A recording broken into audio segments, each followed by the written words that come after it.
Hey, this is John Burton. I am the senior lead at Revival Church in the Detroit area. I'm going to keep this brief, but this is very important. I want you, if you would, to forward this video on to everybody that you know in the Detroit area or in Michigan and anybody else around the nation, around the world who's a revivalist. This is a very, very important and strategic time. My question that I'm throwing out there is, what are we doing very intentionally and very strategically to ensure that revival lands very, very, very fast?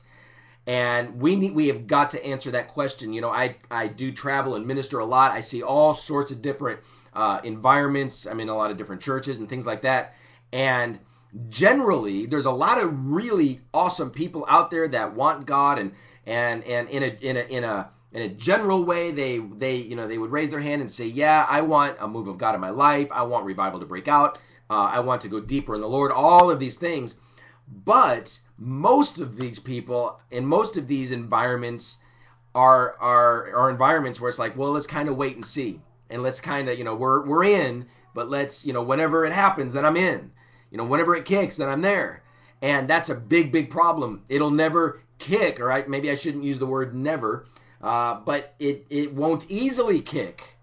And there's no guarantee that it will kick if we take a wait and see approach. We have to be fully engaged. I want to read this quote from Mike Bickle. Just watched him talking about the pursuit of revival on Morning Star. He says this. This is about the pursuit of revival and an outpouring. And there at the International House of Prayer in Kansas City, God's breaking out. At Morning Star, God's breaking out. And this is what he's saying. Some folks think that when the stuff really hits the next level, I'm in. And then the Holy Spirit says, no, I want you in now, today.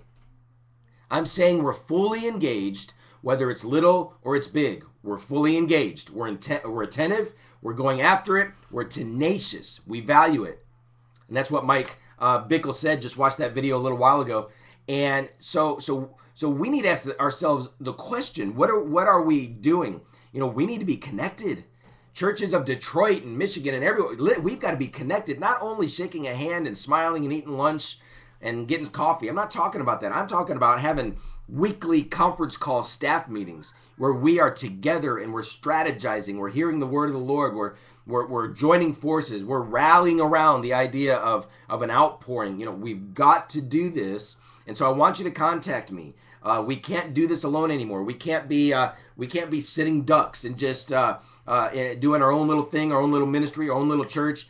Revival Church, we launched understanding that it's impossible for us as an individual church to see revival launch. And that's, one of the reasons why we launched it, not as a traditional church, but it's a revival command center. It's a place where we're stimulating the activity of the Holy Spirit. We're interceding, we're contending, we're pressing, we're going for it, and we're receiving spiritual intelligence. We want to know what God is saying and what's going on so we can gather the data, compare, analyze, and then intercede and pray and release and mobilize and do these kinds of things. And so we need all sorts of churches to come together. We need to get over being threatened and all of these things. We've got to understand that, we can't do this alone. I sure hope it doesn't take something like the horrific tragedy in Haiti, here in this area to finally wake us up and call us as the church together to mobilize and to connect and to get the job done. And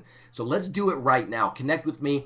Go to my website. It's praytherevolution.com, or my church site is detroitrevivalchurch.com, and email me, John at detroitrevivalchurch.com. And I would love to talk. Let's consider how we can do this together, how we can meet, how we can get the job done. Send this video everywhere that you can. Tag people on it in Facebook, whatever it takes.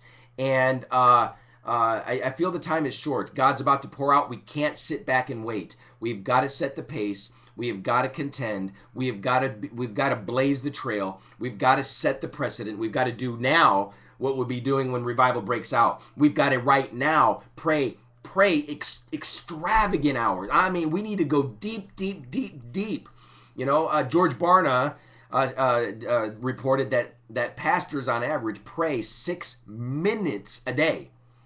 And Leonard Ravenhill said in his book, Why Revival Tarries, pastors who don't pray 2 hours a day aren't worth a dime a dozen.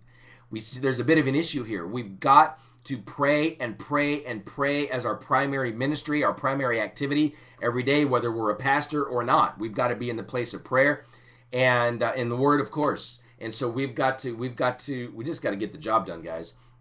So yeah, get in touch. Let's set a precedent. Let's get this thing together. Let's go for it, and let's see the biblical normalcy of revival launch. I would love to travel to your location, no matter where you are around the world, and I do that a lot. And I can consult, and we can talk over coffee, and I can preach in your church or your event or conference and teach on any number of things. But guarantee you'll be radically blessed, and so I would love to do that.